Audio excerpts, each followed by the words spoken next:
Vamos ler juntos Lucas 4, 42 a 44. A Bíblia diz assim: sendo dia, saiu e foi para um lugar deserto. As multidões o procuravam e foram até junto dele, e instavam para que não os deixasse. Ele, porém, lhes disse: é necessário que eu anuncie o evangelho do reino de Deus, também às outras cidades, pois para isso é que fui enviado. E pregava nas sinagogas da Judéia. Amém. Vamos orar. Fala conosco, ó Deus, mais uma vez por meio da tua palavra. Ó Deus, agora é o momento de expormos a tua palavra através do sermão, ó Deus, da pregação. Ó Deus, e que a mensagem do Senhor seja transmitida com fidelidade por meio da minha vida, e com a ajuda do Espírito Santo, eu não venha apenas transmitir a tua mensagem, mas o teu povo venha também recebê-la, Senhor.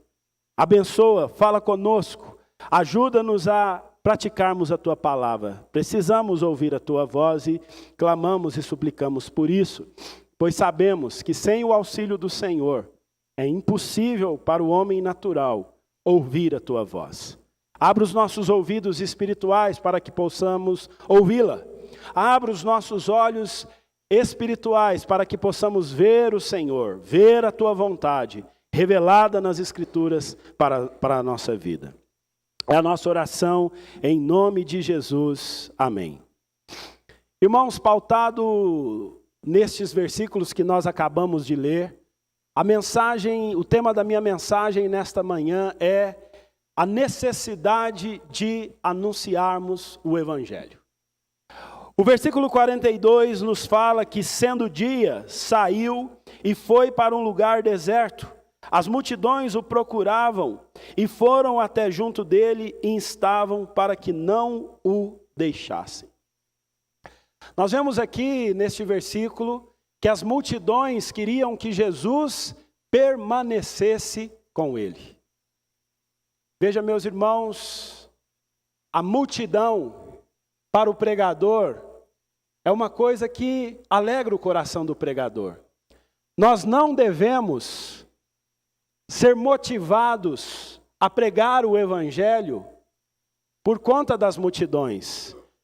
Nós não devemos pregar o evangelho motivados pelo número de pessoas.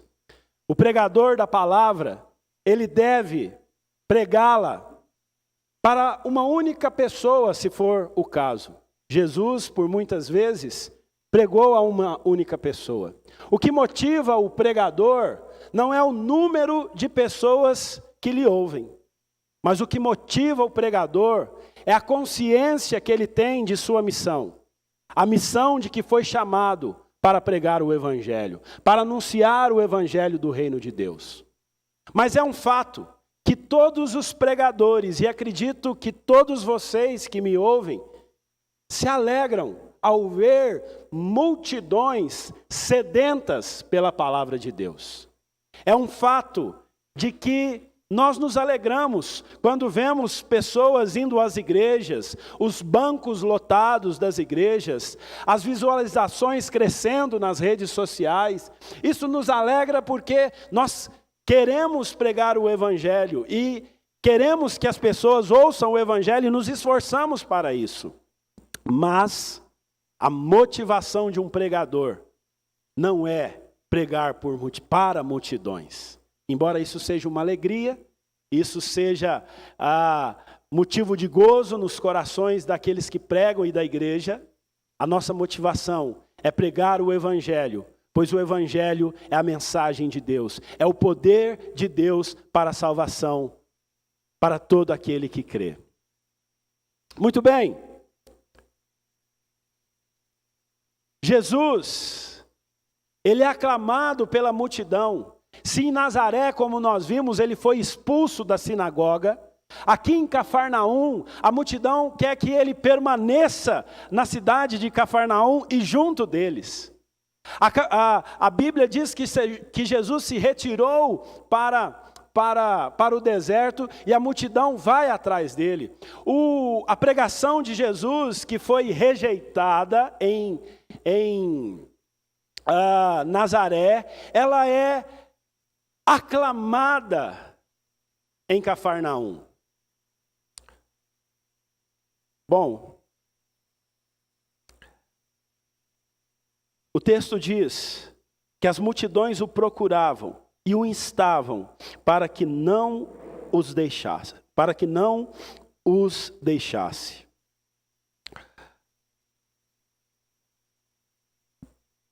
As multidões procuram a Jesus e pedem que ele fique ali em Cafarnaum.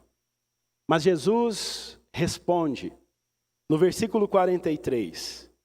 Ele, porém, lhes disse: é necessário que eu anuncie o evangelho do reino de Deus também às outras cidades, pois para isso é que fui enviado. Veja que talvez para todo pregador do evangelho seja confortável o fato de que multidões o procurem. Seja confortável para todo pregador chegar numa condição em que a sua igreja está lotada de fiéis para ouvi-lo pregar. Seja confortável para uma igreja em que as pessoas sedentas pela palavra estejam ali para ouvi-lo. Mas esta bênção de ter multidões querendo ouvir a palavra de Deus não pode deixar com que nos esqueçamos que fomos chamados para anunciar o evangelho. Jesus, aos olhos humanos, foi muito bem sucedido em Cafarnaum. Sua mensagem foi aceita. Não é isso que todo pregador quer? Todo pregador quer pregar e ver as pessoas quebrantadas. Todo pregador quer pregar e ver sinais acompanhando a sua pregação, sinais de cura, sinais de transformação. E tudo isso aconteceu em Cafarnaum. Jesus, se não tivesse consciência da sua missão na terra, poderia muito bem dizer: está tudo bem agora. Meu sermão foi aceito, as vidas estão sendo transformadas, vou criar a primeira igreja de Cafarnaum. E ficar aqui até o resto da minha existência. No entanto, nosso Senhor Jesus nos ensina que Ele foi chamado para anunciar as boas novas do reino de Deus, o evangelho do reino de Deus, como Lucas escreve. Assim também, meus irmãos, fomos eu e você. Nós fomos chamados para anunciar as boas novas do reino de Deus. E nós não podemos nos distrair com o aparente sucesso do nosso ministério. O que eu chamo de aparente sucesso? Uma igreja cheia, vidas transformadas, ver famílias restauradas na nossa igreja, no nosso ministério, ver a nossa família sendo abençoada. Afinal de contas, eu creio que nós estamos aqui, e uma das razões é porque Deus tem abençoado a nossa casa, Deus tem abençoado a nossa família, Deus tem tido misericórdia de nós. Isso aos olhos humanos é um aparente sucesso e pode fazer com que o nosso coração se esqueça da nossa missão. E a nossa missão é anunciar o evangelho. Não só na nossa casa, não só nesta igreja, mas aonde ele ainda não foi anunciado. Então, a igreja nós não podemos esquecer. Temos como exemplo o Senhor Jesus, que tinha tudo para permanecer em Cafarnaum, por causa do aparente sucesso da sua mensagem. Eu digo aparente porque o sucesso da pregação não está na reação dos ouvintes, não está naquilo que acontece. Vejam que em Nazaré, Jesus ele prega e é rejeitado.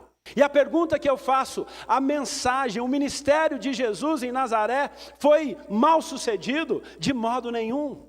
Porque o ministério, ele não é medido pelos resultados, mas o ministério é medido pela fidelidade àquilo que Deus nos entregou.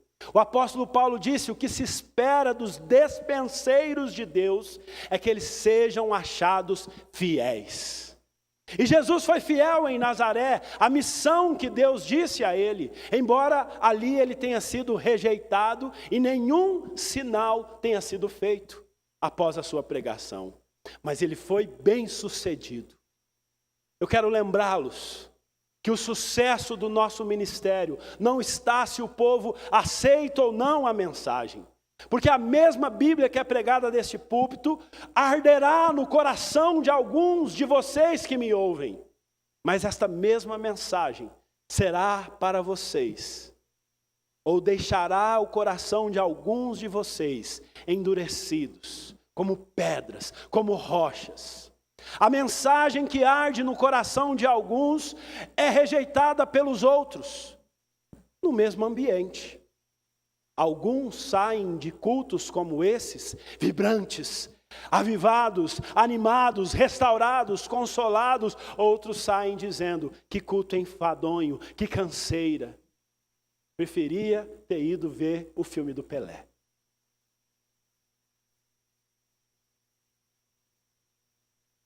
O sucesso da mensagem não está nos frutos que ela traz, mas o sucesso está em ser fiel.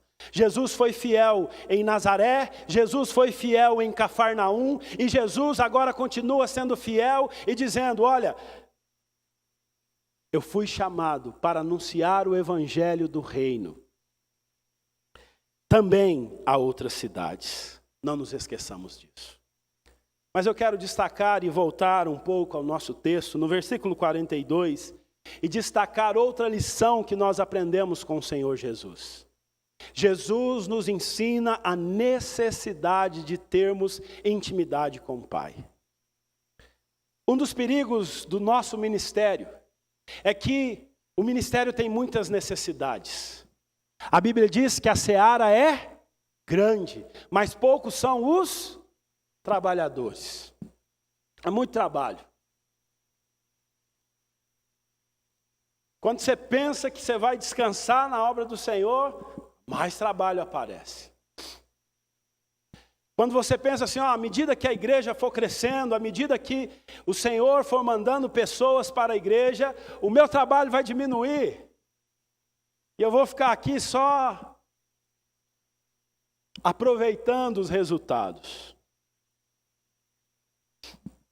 Essa não é a realidade. Eu e você que estamos envolvidos no ministério sabemos disso. Mas nós temos que tomar cuidado com o ministério, para nós não idolatrarmos o nosso ministério. Havia multidões cuidando de Jesus. E ele podia pensar: poxa vida, hoje eu tenho que acordar cedo, porque vai ter uma fila de pessoas aí na porta de Pedro de novo para eu curá-las. Eu tenho que trabalhar, eu tenho que fazer, eu tenho que acontecer. E eu não vou ter meu tempo hoje a sós com Deus. Jesus nunca fez isso. Jesus nunca abriu mão do seu tempo a sós com Deus. E essa é uma lição que nós precisamos aprender. Somos uma geração apressada. Somos uma geração que quer as coisas com urgência. Nós somos uma geração que tem pressa. Se uma refeição demorar 1 hora para ficar pronta, a gente morre de fome. Somos uma geração que corremos. A gente lava e seca a roupa ao mesmo tempo. É ou não é? Faz a comida e engole. As informações que nós temos chegam a nós praticamente em tempo real. As coisas estão acontecendo e nós estamos aqui vendo ali a notícia acontecer. Mas apesar das características da nossa geração ser de urgência, de querer as coisas rápidas, nós precisamos entender: nada é tão importante na nossa vida e para o nosso sucesso como filhos de Deus do que o nosso tempo a sós com Deus. A Bíblia diz que o Senhor Jesus, a Bíblia vai dizer que no sábado, Jesus começou o seu dia pregando na sinagoga em Cafarnaum. Ele curou a sogra de Pedro, curou outras vidas. E na manhã de domingo, que para os judeus era um dia normal, um dia útil, como se fosse a nossa segunda-feira, na manhã de domingo, Jesus, a primeira coisa que ele faz no seu dia, ele sai, vai para um lugar solitário, deserto. Veja a necessidade de nós ficarmos sozinhos com Deus. A comunhão é importante, estarmos juntos aqui é importante, orarmos juntos é importante, mas há coisas que só acontecem nas nossas vidas na solidão entre nós e Deus, solidão entre aspas, no fato de nós estarmos sozinhos, a sós com Deus. É a sós com Deus que nós podemos rasgar o nosso coração, derramar o nosso coração de uma maneira que nós não podemos fazer isso em público. Por várias razões. Porque em público nós temos medo do que as pessoas vão pensar acerca da nossa oração. Porque em público o povo é assim. Diz que os primeiros 5 minutos, quando você está numa reunião de oração, a turma está orando com você. Passou de 5 minutos, eles já estão orando para você parar de orar. Mas sozinho não tem isso. Sozinho você ora, você grita, você fica calado, você chora, você ri. Você ajoelha, fica em pé, deitado. Lucas, no seu evangelho, liga o sucesso ministerial de Jesus, o poder no ministério de Jesus, ao fato de que Jesus tinha um tempo diário a sós com Deus. Aí no capítulo 5, versículo 16, se você virar a página da sua Bíblia, você vai ver que Lucas diz assim: ele, porém, se retirava para lugares solitários e orava. Veja, essa é uma prática de Jesus, estar a sós com Deus. Então, precisamos criar essa disciplina espiritual nas nossas vidas. Não importa a correria do dia, não importa o que nós temos para fazer, não importa o que eu tenho para fazer no meu ministério, eu preciso estar a sós com Deus. Aí Lucas, no versículo 17, diz o seguinte: ora, aconteceu que num daqueles dias, estava ele ensinando e achavam-se ali assentados fariseus e mestres da lei, vindos de todas as aldeias da Galileia, da Judéia e de Jerusalém, e o poder do Senhor estava com ele para curar. O que estava com Jesus? O poder do Senhor. Se nós queremos ter poder na nossa vida cristã, se nós queremos ser usados poderosamente pelo Senhor em público, é necessário estar a sós com Deus. A maneira de nós nos revestirmos de poder é na solicitude do nosso quarto, é na solidão do deserto com Deus. Se a gente só dá, chega uma hora que você não tem mais nada para dar. Aqueles que dão precisam primeiro receber. Para nós distribuirmos e proclamarmos a glória de Deus, temos que, a sós, no íntimo, experimentarmos esta glória. Então eu quero encorajar a nós, para que vivamos na presença do Senhor, para que não abramos mão do nosso tempo a sós com Deus, da nossa vida de oração com o Senhor, de oração com a palavra. Eu preciso visitar, estou falando agora como pastor. Eu preciso pregar. Meu irmão, pastor, se deixar, ele trabalha 24 horas. Toda quinta-feira é minha folga. Mas sabe o que eu quero fazer na minha folga? Trabalhar. Na minha folga, se eu não vigiar, eu quero ler algum livro, eu quero preparar o meu sermão, eu quero ouvir algum sermão, eu quero visitar alguém. Existe também uma questão nas nossas vidas chamada, por conta do nosso pecado, preguiça. Eu e você temos preguiça de buscar a Deus. Estou falando alguma mentira? É a realidade. A nossa vida tem dia que nós estamos assim, lá em cima. E de repente no outro dia você já está frio espiritualmente. Mas temos que ter isso em consciência. Não vamos abrir mão da nossa vida a sós com Deus. Volte aí para o capítulo 4, versículos 42 e 43. Nós estamos vendo nesta manhã a necessidade de anunciarmos o Evangelho. Vimos aqui a necessidade de nós não nos acomodarmos com o aparente sucesso ministerial. A igreja pode estar indo bem. A igreja pode ser bem sucedida. Mas a nossa missão é anunciar o Evangelho. E aqui eu quero dar um testemunho. Um exemplo para mim é o reverendo Arival Dias Casimiro e a igreja Presbiteriana de Pinheiros. Aquele homem, aquela igreja não para. Essa igreja existe por causa a nossa igreja do Jardim Monte Alegre, existe por causa de um movimento da igreja de Pinheiros em plantar igrejas aqui em Taboão da Serra. Nossa igreja já tem o quê? Uns 15 anos aqui, Euquias? Mais ou menos isso. 15 anos se passaram e a igreja de Pinheiros continua crescendo. Lá não cabe mais pessoas. Louvado seja Deus por isso. 4 cultos por domingo. Televisão, livros, publicações. Uma igreja abençoadora. Mas sabe o que aquela igreja continua fazendo? Anunciando o Evangelho. Nós não podemos nos sentar na comodidade do aparente sucesso, porque a nossa missão não é encher igrejas. Precisamos entender isso. A nossa missão não é construir templos. A missão que a Bíblia nos dá é anunciar o Evangelho. Não percamos esse alvo. Jamais.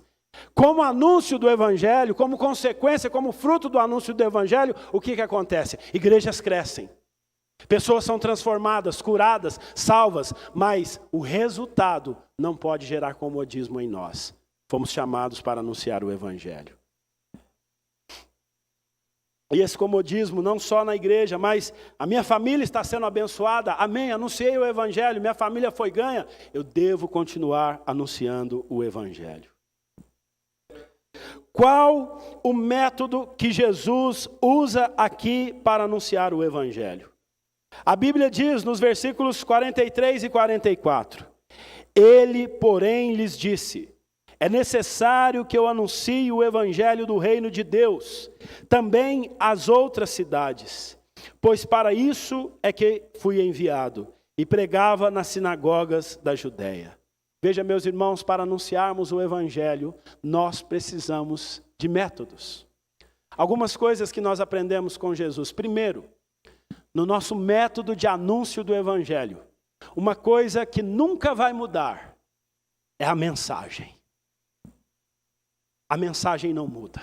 A mensagem é o Evangelho, é a Bíblia. Nós não criamos a mensagem, nós não inventamos a mensagem já existe. Nós somos arautos da mensagem, nós apenas transmitimos um recado, uma mensagem que já existe. Na nossa missão de anunciar o Evangelho, a mensagem já está pronta. Então isso aqui já ajuda 90% do nosso serviço. Ou 100%, sei lá. Nós não precisamos criar uma mensagem. Veja que Jesus diz, eu preciso anunciar o Evangelho do reino. A nossa mensagem é a boa nova da salvação. Nós não vamos anunciar ação social, embora façamos ações sociais. Nós não vamos anunciar filosofias humanas, teorias humanas. A nossa mensagem é o Evangelho. A nossa função não é misturar o Evangelho. Nós não vamos anunciar a ciência, embora possamos usar a ciência. A nossa mensagem é o Evangelho. O método de Cristo, de cidade em cidade. A Bíblia nos ensina que nós temos que anunciar o Evangelho na nossa casa, na nossa cidade. Jesus anunciou em Nazaré, em Cafarnaum, e agora ele está dizendo, vou sair de Cafarnaum E Lucas diz que ele percorreu toda a Judéia. O que significa isso? Jesus percorreu todo Israel, anunciando o evangelho. Então, nós estamos aqui em Taboão, bairro Monte Alegre, mas a nossa missão é ir pelos outros bairros dessa cidade. A nossa missão é anunciar o evangelho, em outras cidades do nosso estado, em outros estados do nosso país, em outros países do nosso planeta. A nossa missão é anunciar o evangelho. Jesus usa aqui a estratégia, ele começava sempre a anunciar o evangelho na sinagoga. Era por ali que ele começava, mas esse não era o único meio. Jesus pregou a mulher samaritana ali no poço de Jacó. Jesus pregava as pessoas, pregou as multidões ali no Sermão do Monte. As estratégias são várias. Nós anunciamos o evangelho aqui do templo, de casa em casa, pessoalmente, pela internet, dando um folheto, mandando, postando uma mensagem bíblica no WhatsApp, compartilhando um sermão. Nós anunciamos o mesmo evangelho de diversas maneiras. As estratégias são várias. Anunciamos para crianças de um jeito, para jovens de outro, para adultos de outro, para crentes de uma maneira, para quem nunca teve contato com Deus de outra maneira. Mas o importante é anunciarmos o evangelho. É necessário que anunciemos o evangelho. Por quê? Porque a pregação é o único instrumento que Deus usa para salvar pessoas. O apóstolo Paulo disse que a fé vem pelo ouvir, e ouvir da palavra de Deus. Não há salvação sem a pregação da palavra de Deus. É por isso que os missionários saem de lugares aonde a palavra de Deus não está sendo pregada. As pessoas perguntam: pastor, mas se alguém não teve a oportunidade de ouvir a palavra de Deus, se nunca chegou um missionário até determinado lugar, aquela pessoa vai ser condenada ao inferno por isso?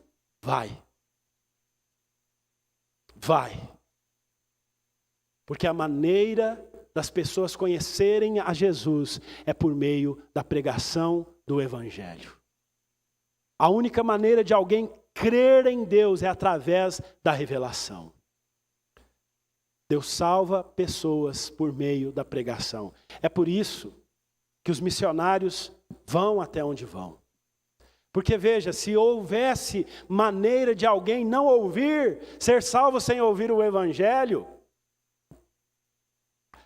nós não precisaríamos ir até onde o evangelho não está sendo pregado. Mas nós vamos pregar. Nós estamos aqui transmitindo a palavra de Deus, porque nós cremos que há pessoas que nos assistem, que se não fosse pela internet, nunca teriam ouvido um sermão bíblico. Nós vamos lá em Itapevi sábado. Porque nós cremos que lá em Itapevi há pessoas que só serão salvas se ouvirem o evangelho. Nós temos aqui o missionário Cláudio, que está lá na Nova Zelândia. Porque ele crê que aquela nação só será salva se ouvirem o evangelho.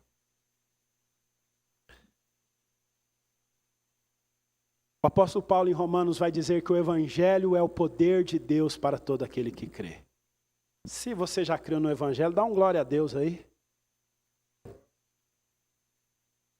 Mas eu quero me dirigir a você, que se acha perdido.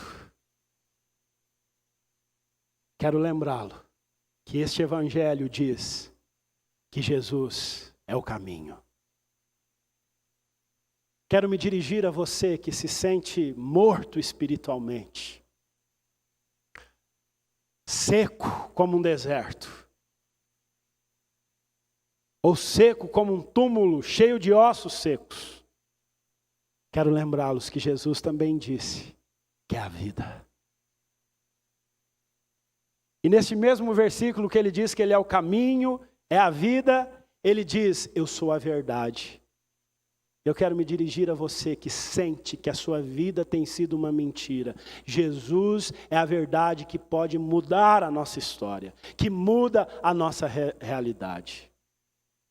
E se você ainda não recebeu Cristo como seu único e suficiente Salvador, se você ainda não creu nele, eu quero dizer a você que esses 35 minutos, quase 40 que eu estou aqui pregando, um dos propósitos da minha pregação é que você que me ouve nesta manhã, creia que Jesus é o caminho, a verdade, é a vida, que é o seu Salvador. Ele é alívio para aqueles que se sentem cansados, ele é alimento para aqueles que têm fome, ele é a esperança para aqueles que estão desolados, ele é a vida para aqueles que estão mortos. Então, um dia esse Cristo me encontrou e eu desejo que, se for o seu caso, ele o encontre também nesta manhã. E a nós, Igreja Presbiteriana do Jardim Monte Alegre, compete a missão de anunciarmos o Evangelho. De cidade em cidade, de lugares em lugares, casa em casa, por várias estratégias. Não nos alegremos com nada menos que isso, de entender qual é o seu ministério. O meu ministério é anunciar o Evangelho. E como você faz isso? Eu faço isso cantando, pregando, escrevendo, postando, visitando, andando, dando folheto, evangelizando, gritando. Nos templos, nas casas, mas todos nós temos que ter essa convicção. Fomos chamados para anunciar o Evangelho. Que Deus nos dê graça, porque através de pessoas como nós, um dia nós conhecemos o Evangelho que é Cristo, conhecemos a Cristo. Que nós sejamos mensageiros deste Evangelho e muitos possam conhecer, e outros possam conhecer a Cristo por meio das nossas vidas.